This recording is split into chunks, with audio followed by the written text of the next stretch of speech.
नमस्कार देवियों और सज्जनों, ओपी बागड़ी शो में स्वागत है आप सभी का। हम लाइफ के उन तमाम टॉपिक्स के बारे में बात कर रहे हैं लगातार, जो आपके जीवन को स्मूथ बना सकते हैं, हैप्पी बना सकते हैं और बेहतर बना सकते हैं। और इस मानवता के लिए आप एक अच्छे इंक्लूसिव एनवायरनमेंट, इंक्लूसिव सोसाइटी का निर्माण करने में सहायक हो सके, एक ऐसा समाज बनाने में आपका योगदान हो सके जहाँ सभी लोग सौहार्दपूर्ण रह सकें, एक दूसरे का सम्मान कर सकें, एक अपनी डिग्निटी का ध्यान रख सकें, दूसरे की डिग्निटी को बनाए रखें। दोस्तों, हमने पिछले वीडियो में the man search for meaning किताब पर बेस्ड बात की थी, जो कि विक्टर ई फ्रैंकल ने लिखी थी, जिसकी चर्चा संदीप माहेश्वरी जी ने भी अपने एक वीडियो में की थी। दोस्तों, आज हम ये जानने की कोशिश करेंगे कि विक्टर ई फ्रैंकल था कौन, क्योंकि लोगों के मन में जिज्ञासा होती है उसकी स्ट्रगल्स क्या थे, क्यों हम उसको पढ़ रहे हैं, क्या उसने ऐसा दिया दुनिया को, क्या हम उसकी दी हुई बातों को इम्प्लीमेंट कर सकते हैं। तो तमाम बातों के साथ सफ़र में जारी रहिए, लास्ट तक देखते रहिए। दोस्तों, विक्टर ई फ्रैंकल एक नाम है जो साइकोलॉजी और के फील्ड में गोल्डन लेटर से लिखा गया है, स्वर्ण अक्षरों से लिखा गया है।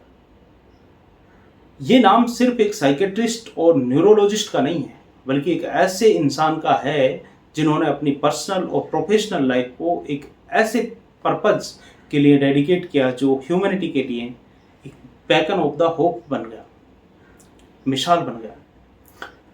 फ्रैंकल की सबसे बड़ी कंट्रीब्यूशन उनका साइकोथेरेपी अप्रोच था, लोगोथेरेपी जिसे कहते हैं। ये अप्रोच इंसान की लाइफ को मीनिंगफुल बनाता है, मीनिंगफुल बनाने पर फोकस करता है, और ये आइडिया कि हमारे एग्जिस्टेंस का एक डीपर पर्पज जो है बताता है। फ्रैंकल के अपने एक्सपीरियंस से ये थ्योरी निकली है। अब ये जानने की कोशिश करेंगे कि फ्रैंकल की अर्ली लाइफ क्या थी और किस तरह उसने संघर्ष किया। दोस्तों, विक्टर ई फ्रैंकल का जन्म 1905 में हुआ था, मार्च में 26 को, वियना के ऑस्ट्रिया में। उन्होंने अर्ली एजुकेशन जो है साइंस और मेडिसिन में की, और फिर अपने कैरियर को साइकेट्री और न्यूरोलॉजी में डेडिकेट कर दिया। फ्रैंकल ने साइकोएनालिसिस के रिनोवर्ड पायनियर्स, जिनका सब आप नाम जानते होंगे, सिगमंड फ्रायड और अल्फ्रेड एडलर, उनके साथ काम किया था और उनसे इन्फ्लुएंस भी हुए थे। फ्रैंकल की ज़िंदगी का सबसे क्रिटिकल जो पीरियड था वो तब आया जब 1942 में उसे अपनी फैमिली के साथ नाजी कंसंट्रेशन कैंप्स में भेज दिया गया, और वहाँ के कैंप्स में उन्होंने अपने भाई को खोया, फैमिली के मेंबर्स में यहाँ तक कि प्रेग्नेंट वाइफ को खोया, पेरेंट्स को खोया। बड़ा दुख भरा और जीवन भर ना उभरने वाला वक्त था उसके लिए। वो इस अनइमेजिबल सफरिंग के बीच भी फ्रैंकल ने एक चीज़ को अपने दिल में, दिमाग में हमेशा सॉलिड बना कर रखा, वो थी जिजीविसा, पर्पज ऑफ लाइफ को ढूंढने की। अब हम फ्रैंकल की लोगोथेरेपी पर और उसकी फिलॉसफी को जानने की कोशिश करेंगे। दोस्तों, लोगोथेरेपी का term Greek word logos, LOGOS, logos से निकला है, जिसका अर्थ ही मीनिंग या पर्पज है, यानी कि मीनिंग, उसका अर्थ ही मीनिंग है। इन्होंने सिगमंड फ्रायड के साइकोएनालिसिस और एडलर के इंडिविजुअल साइकोलॉजी के बाद लोगोथेरेपी का फंडामेंटल प्रिंसिपल दिया, जिसमें इंसान की primary motivational force, meaning, reason of existence को ढूंढना था। लोगोथेरेपी एक और क्रिटिकल कॉन्सेप्ट इंट्रोड्यूस करती है, एग्जिस्टेंशियल वैक्यूम का। ये टर्म डिस्क्राइब करता है वो फीलिंग ऑफ एम्प्टीनेस और लैक ऑफ पर्पज जो कई लोग अपनी ज़िंदगी में फील करते हैं। मॉडर्न सोसाइटी में जहाँ ट्रेडिशनल वैल्यूज़ और बिलीफ्स वीक हो चुके हैं, कमज़ोर हो चुके हैं, आज एग्जिस्टेंशियल वैक्यूम एक कॉमन इशू बन गया है। ये वैक्यूम लीड करता है बोर्डम को, अपैथी को और डिप्रेशन को। जिंदगी की ये एग्जिस्टेंस का मकसद के मीनिंग के 3 सोर्सेज हैं, जैसा कि फ्रैंकल ने बताया। फ्रैंकल ने जिंदगी के मकसद को ढूंढने के 3 प्राइमरी सोर्सेज आइडेंटिफाई किए हैं, जिनमें पहला क्रिएटिव वैल्यूज़ हैं। कुछ क्रिएटिव वैल्यूज़ मतलब कुछ क्रिएटिव करना या एकम्प्लिश करना जो मीनिंगफुल हो। दूसरा एक्सपीरियंशियल वैल्यूज़, कुछ एक्सपीरियंस करना जो हमें डीपली अफेक्ट करे, जैसे लव या नेचर का ब्यूटी। तीसरा एटीट्यूडनल वैल्यूज़, अपना एटीट्यूड चेंज करके मीनिंग ढूंढना, जिंदगी का मकसद ढूंढना, स्पेशली डिफ़िकल्ट सिचुएशंस में। अगर हम इन पर डिटेल से बात करें तो क्रिएटिव वैल्यूज से मतलब है कुछ वैल्यूज क्रिएट करना, कंट्रीब्यूशन और अचीवमेंट है, जिससे कि हम कुछ ऐसा क्रिएट करें जिससे कि हम किसी को, सोसाइटी को, अपने लोगों में कंट्रीब्यूट कर सकें। लोगोथेरेपी के हिसाब से हम अपनी ज़िंदगी में मीनिंग तब पाते हैं जब हम कुछ कंट्रीब्यूट करते हैं या अचीव करते हैं। ये कंट्रीब्यूशन किसी भी फॉर्म में हो सकता है, जैसे एक आर्ट पीस बनाना, एक साइंटिफिक डिस्कवरी करना या किसी सोशल कोज के लिए काम करना। जब हम अपनी क्रिएटिविटी और टैलेंट को यूज करके कुछ वैल्यूएबल क्रिएट करते हैं तो हम अपनी एग्जिस्टेंस को मीनिंगफुल बनाते हैं। अगर एग्जाम्पल की बात करें तो हम देख सकते हैं कि एक आर्टिस्ट अपने पेंटिंग के थ्रू अपनी लाइफ को मीनिंग दे सकता है। एक साइंटिस्ट अपने रिसर्च के थ्रू और एक सोशल वर्कर अपनी कम्युनिटी को सर्विस के थ्रू इस तरह के acts not only contribute to society but also give a deeper sense of fulfilment to the individual also. दूसरा एक्सपीरियंशियल वैल्यूज, इसमें डीप एक्सपीरियंसेस का इम्पैक्ट होता है। लोगोथेरेपी के हिसाब से हमारी लाइफ का मीनिंग उन एक्सपीरियंसेस से भी निकलता है जो हमें डीपली अफेक्ट करते हैं। ये एक्सपीरियंसेस हमारे इमोशंस और सेंसेस को टच करते हैं। Love is one of the most profound experiential values. जब हम किसी से, मतलब जीवित पशु हो, पक्षी हो, पेड़ पौधे हों या इंसान हो, जब हम इनसे डीपली प्यार करते हैं तो हम अपनी ज़िंदगी में एक डीप सेंस ऑफ पर्पस और कनेक्शन फील करते हैं। एग्जाम्पल के तौर पर नेचर के ब्यूटी को अप्रिशिएट करना भी एक पावरफुल एक्सपीरियंशियल वैल्यू है।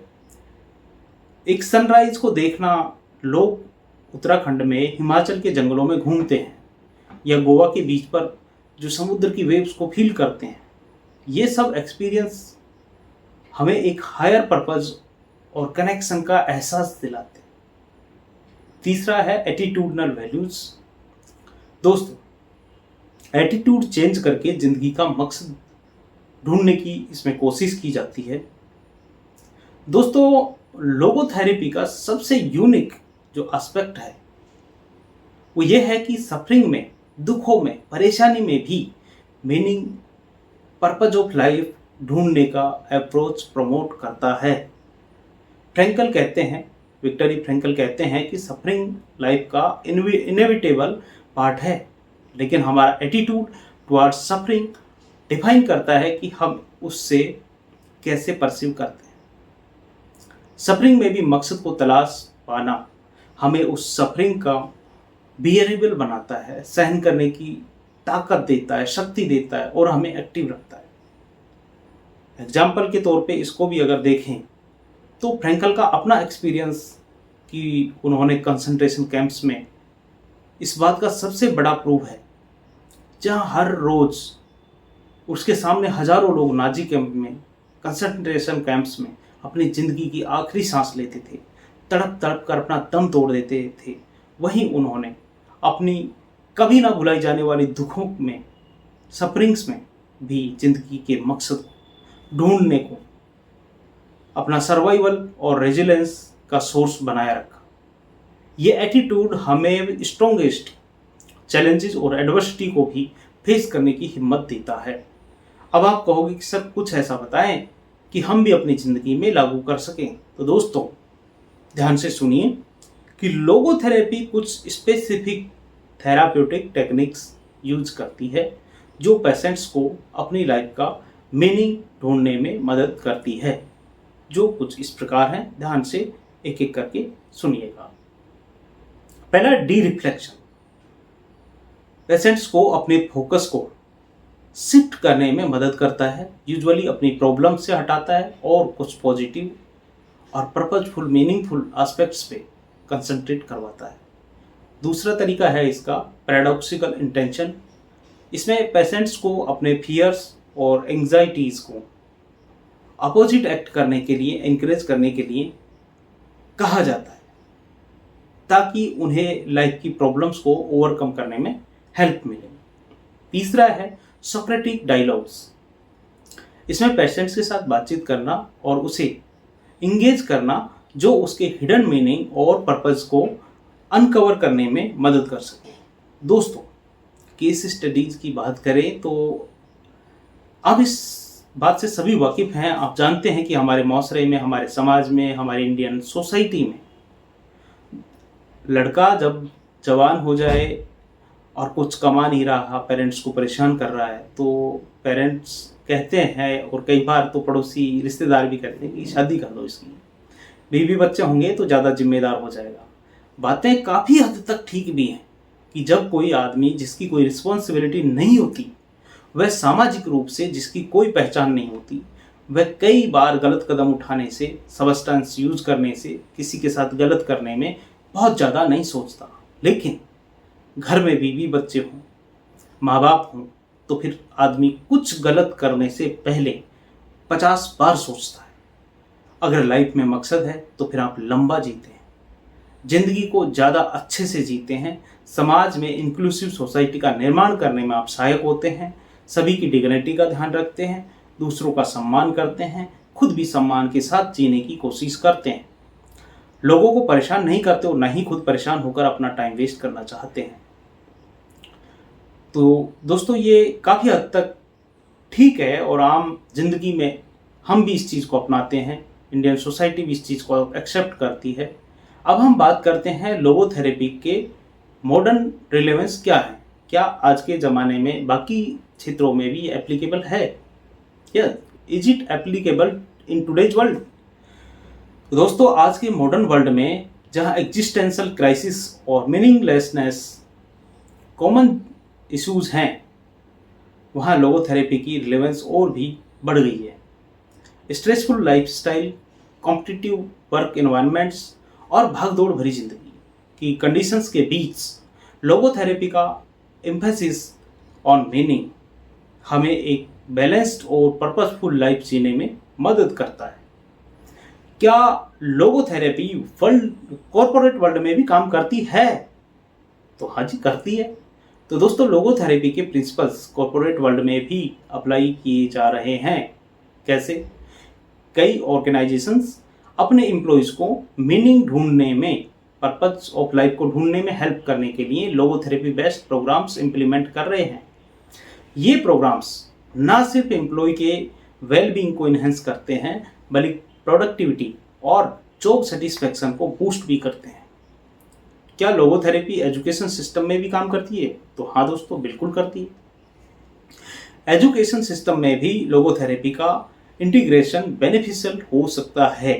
स्टूडेंट्स को अपनी स्टडीज़ और फ्यूचर कैरियर्स के कॉन्टेक्स्ट में मीनिंग ढूंढने के लिए इंकरेज करना उनके एकेडमिक और पर्सनल ग्रोथ के लिए वैल्यूएबल साबित हो सकता है। हमने इस वीडियो में बहुत सारी बातें करी हैं दोस्तों, आम जिंदगी से लेकर कॉर्पोरेट वर्ल्ड तक की बातें की हैं, किस तरह लोगोथेरेपी काम कर सकती है फ्रैंकल की। हम इन तमाम बातों को एक साथ समअप करें तो विक्टर ई फ्रैंकल का लोगोथेरेपी अप्रोच एक यूनिक और वंडरफुल मेथड है दोस्तों, जो ह्यूमन एग्जिस्टेंस के डीपर पर्पस को ढूंढने में मदद करता है। फ्रैंकल के खुद के एक्सपीरियंसेस और इंसाइट्स से निकला ये अप्रोच हमारे emotional health, decision making, relationships और ओवरऑल वेलबींग को पॉजिटिविटी के साथ इन्फ्लुएंस करता है। लोगोथेरेपी के प्रिंसिपल्स को अपनी लाइफ में अप्लाई करके अपनी एग्जिस्टेंस को ट्रूली मीनिंगफुल और फुलफिलमेंट दे सकते हैं। ये क्वेस्ट, ये तलाश मीनिंग हमें ना सिर्फ हमारे स्ट्रगल्स और एडवर्सिटी से लड़ने की हिम्मत देता है दोस्तों, बल्कि हमें एक और इनरिच्ड ऑफ पर्पसफुल लाइफ जीने का रास्ता भी दिखाता है। पर्पस ऑफ लाइफ को फाइंड करने के लिए प्रैक्टिकल स्टेप्स क्या क्या हो सकते हैं, इसमें आप सेल्फ रिफ्लेक्शन कर सकते हैं, मीनिंगफुल गोल्स को सेट कर सकते हैं, क्रिएटिव एक्टिविटीज में एंगेज रह सकते हैं, स्ट्रॉन्ग रिलेशनशिप बना सकते हैं, दूसरों की हेल्प कर सकते हैं, ग्रेटिट्यूड व्यक्त करके आप पर्पस ऑफ लाइफ को फील कर सकते हैं दोस्तों। तो दोस्तों, लोगोथेरेपी के फंडामेंटल्स हमें एक डीपर अंडरस्टैंडिंग देते हैं कि हमारी लाइफ का ट्रू पर्पस क्या है। विक्टर ई फ्रैंकल का ये अप्रोच हमें गाइड करता है कि हम अपनी डेली स्ट्रगल को कैसे मीनिंगफुल नेविगेट कर सकते हैं।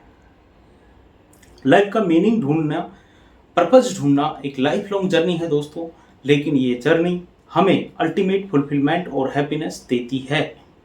हर इंसान के अंदर ये पोटेंशियल होता है कि वो अपनी लाइफ में मीनिंग को, पर्पस को पा सके।